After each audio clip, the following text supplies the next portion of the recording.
যুদ্ধে নিশ্চিতভাবে বিজয় হবে মুসলমানদের।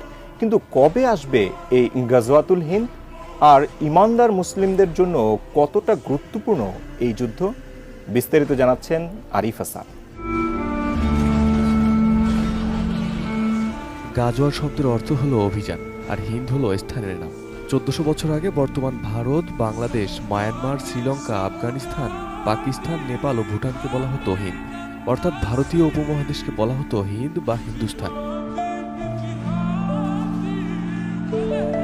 পবিত্র হাদিস শরীফে গাজওয়াতুল হিন্দ সম্পর্কে বলা হয়েছে, এটা হবে পৃথিবীতে কাফের বা মুশরিকদের সাথে মুসলমানদের বৃহত্তর জিহাদ।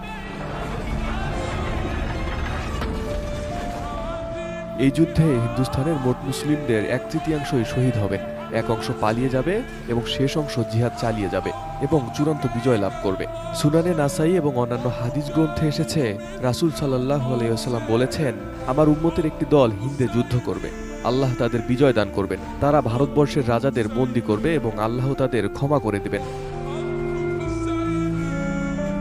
কিন্তু এই যুদ্ধ এতটাই ভয়াবহ হবে যে অল্প কিছু সংখ্যক মুসলিমই বেঁচে থাকবেন বিজয়ের উল্লাস করার জন্য।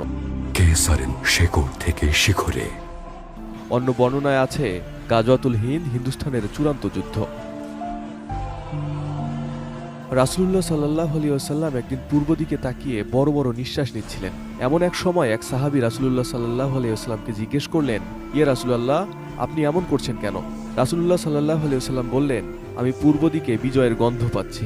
সাহাবারা জিজ্ঞেস করলেন, ইয়া রাসূলুল্লাহ, আপনি কিসের বিজয়ের গন্ধ পাচ্ছেন? রাসূলুল্লাহ সাল্লাল্লাহু আলাইহি ওয়াসাল্লাম বললেন, পূর্ব দিকে মুসলিম ও মুশরিকদের সাথে যুদ্ধ শুরু হবে। যুদ্ধটা হবে অসম। মুসলিম সেনাবাহিনী থাকবে সংখ্যায় সীমিত, কিন্তু মুশরিক সেনাবাহিনী থাকবে সংখ্যায় অধিক।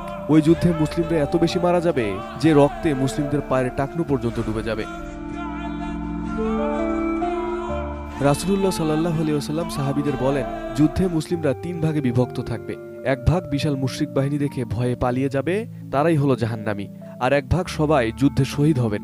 শেষ ভাগ আল্লাহর উপর ভরসা করে যুদ্ধ চালিয়ে যাবে এবং শেষ পর্যন্ত জয়লাভ করবেন।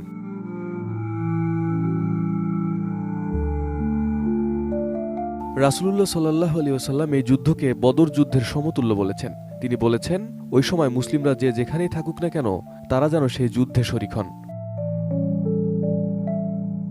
Arif Hasan, ATN news.